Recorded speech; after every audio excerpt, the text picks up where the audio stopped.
Good day everyone. This is Unit 2, Teaching Strategies for the Development of Literacy Skills and Teaching Resources.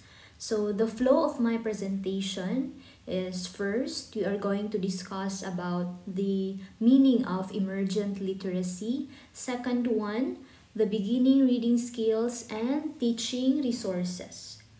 So look at these pictures, no? So you could reminisce those days when you were still a kid. So first, this one, this picture.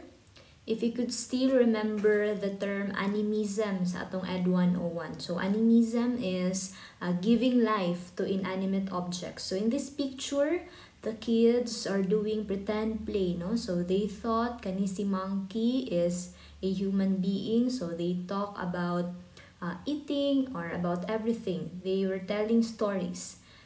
We also have storybooks. So as a bata, no, even our lolas, our lolos, they told us many local stories. And this picture also, the kid is trying to read something, maski wala siya kasabot unsa iyang gibasa, and he is telling that to his friends. So those are the experiences that we had during our childhood years. So when we say emergent literacy, these are the behaviors of children which reflected an understanding of reading and writing when they were not yet reading and writing in a conventional sense. So when we say emergent, this means that this is beginning or developing. So emergent literacy, these were the experiences that we had as a kid, no, nga nag-promote siya or nag-exhibit siya og understanding of reading and writing when we were not able to read in a conventional or in a formal manner. So that's emergent literacy. So the way we speak as a bata, mga gestures, mga signs. So as a teacher, or let's say ginikanan na mo karon, no, it's very important that you should immerse, you should expose your child to literacy-rich environment. So you talk to your child, you read them books or kana mga educational videos, especially sa YouTube, malingaw man na sila. So the second part is the beginning reading skills and teaching resources. So you might wonder, no, aside from the fact that this topic is part of our course, naka-embed yun siya sa atong syllabus. So nga naman kinahanglan makahibalo aning mga reading skills mga pang early childhood or BEd raman ni siya. Diba? As a teacher, you are a multi-specialist. So we do not know. Ang mga BSEd, they can teach in elementary grades. So BSEd major ka, pwede ka mo tudlog BEd. But if you're a BEd major, BSEd or BSNED, dili ka pwede mo teach sa secondary. But mga secondary majors, pwede mo sa elementary years. So, patudloon day mo. Or, mother na kakaron or father na baka karon. So, you could teach these skills and resources to your child. So, there are 5 components. So, the first component is the phonemic awareness. So, this tells about the ability to notice and work with the individual sounds, so they are called phonemes, in spoken words. So phonemic awareness is the ability to work with individual sounds. So this refers to sounds So can we distinguish unsa may sound ani nga particular word? So commonly, we have the blending and segmenting. So kana mag-blend ta og sounds og mag-segment ta og sounds. So when we say blending the separate sounds in a word, so let's say example is b, at. So when you blend that one, okay, atong isagol ang mga sounds, mga bata, sige, b, at. So what word is that? So you say Batman. Okay. Another one is you segment the phoneme. So the word red, there are 3 sounds nga madungog, no? So r, d. So there are 3 sounds in the word red. So imong gibinagsa ang i-segment, i-break down nimo ang mga phonemes or sounds. So the strategies for or to improve the phonemic awareness no of mga phonemes sa mga bata, we have clapping names. So let's say you tell your class no, okay, so t, a, g. How many sounds did you hear? So ma'am, there are 3 sounds. Okay, let's clap after each sound. So you say t, a, g. So that's clapping names. So you clap according to the sounds that they would hear. The second one is the mystery item or the mystery card. So you show them the back portion of the card. So let's say this is the card. Okay, class. So this mystery item, no, this item is g. So what item is this again? G. So if they would say, ma'am, that's mug. Okay, so that's the time that you will show. So the front portion, no? So this is mug. So again, g. So that's some of the strategies of phonemic awareness. So the second one is the phonics instruction. So ni phonemics, we would just focus to the sounds. Ni phonics, we have the letter and sound relationship. So ni phonemics, auditory lang siya alone, no? Sounds lang alone. But ni phonics, we have visual and auditory. So the relationships between the letters of written language and the sounds of spoken language. So we have this alphabetic principle, no? So this is the idea that letters represent the sounds of spoken language. So each letter, no, has a corresponding sound. Okay, some of the so to give you an example, no? So when we say phonics instruction, so letter B represents the sound B. So we have the letter and its corresponding sound. So that is the first letter in words such as bus, bug, and book. So some of the strategies, we have the letter formation. So through sand play. So tagaan mo siya sand, no?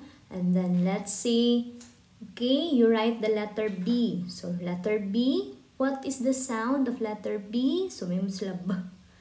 Another one is letter formation through Play-Doh. So they would trace using Play-Doh or mga clay, no? But make sure that your clay or Play-Doh is safe.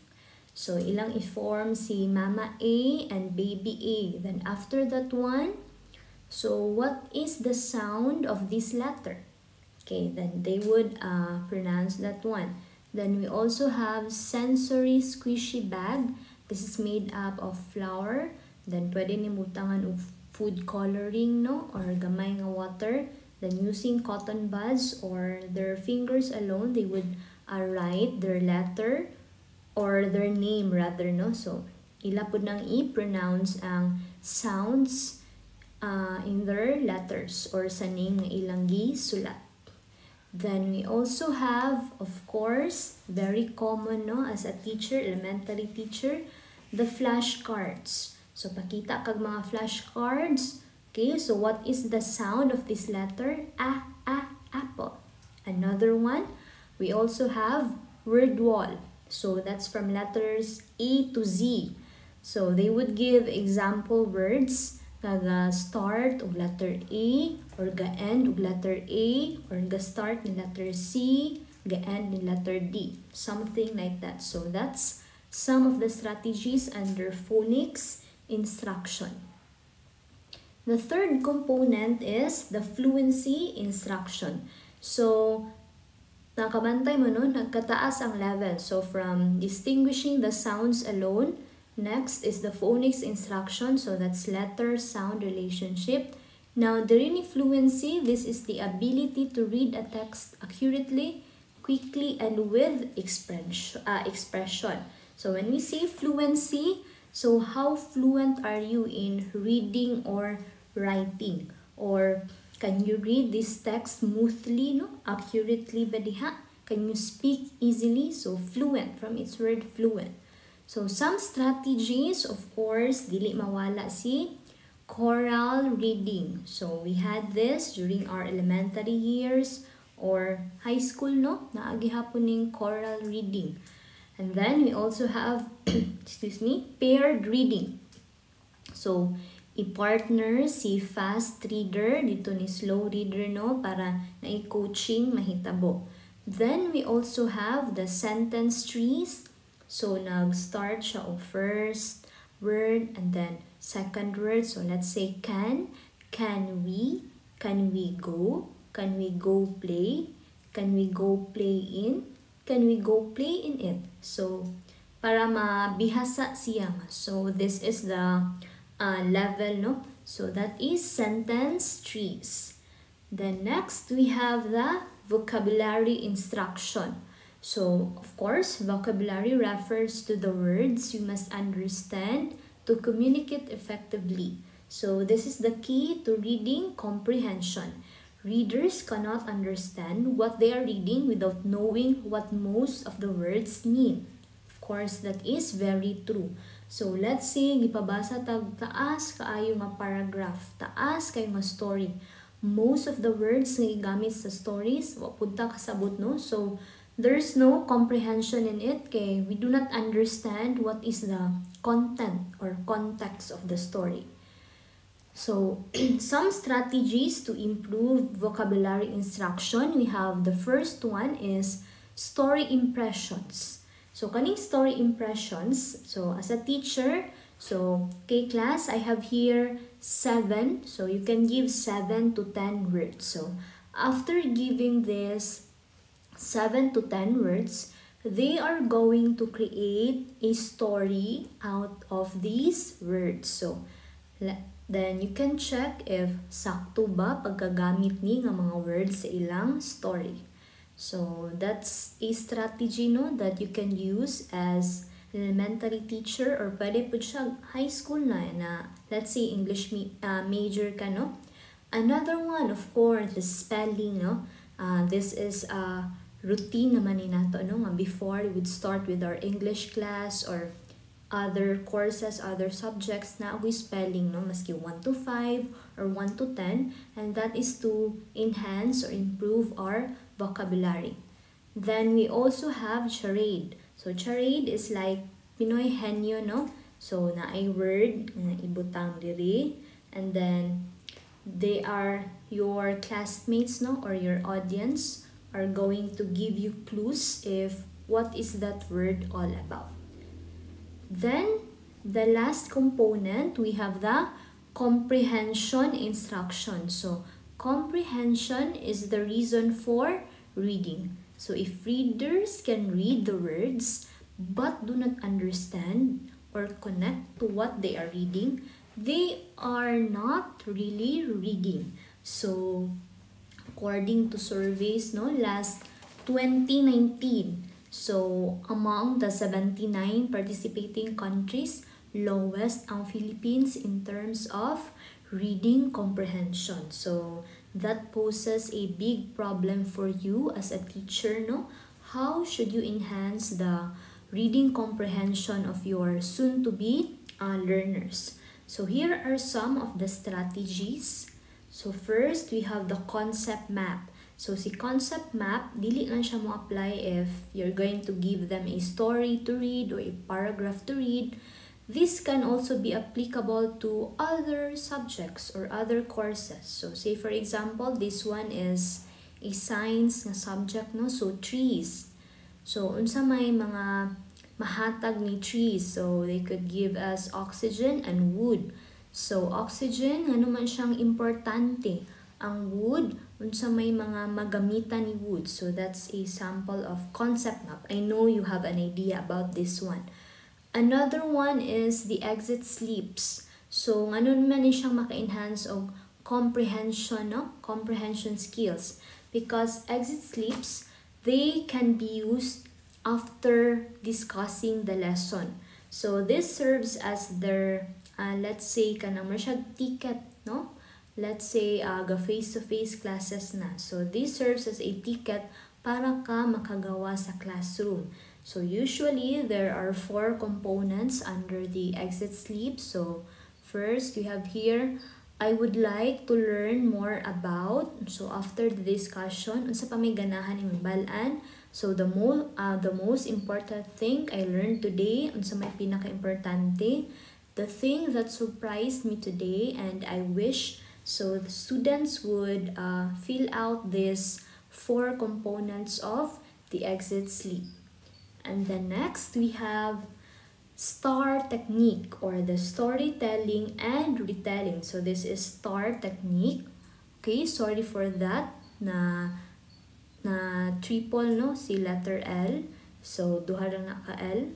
So ni storytelling and retelling technique. So after giving them a story to read, or after telling them a story, imo silang ipa-summarize, no? What is the story all about? So setting, the characters, the problem, the events, and the solution. So there are many strategies under this comprehension instruction. So naakoy link man, no? Nga gipanghatag pod, you could visit those links.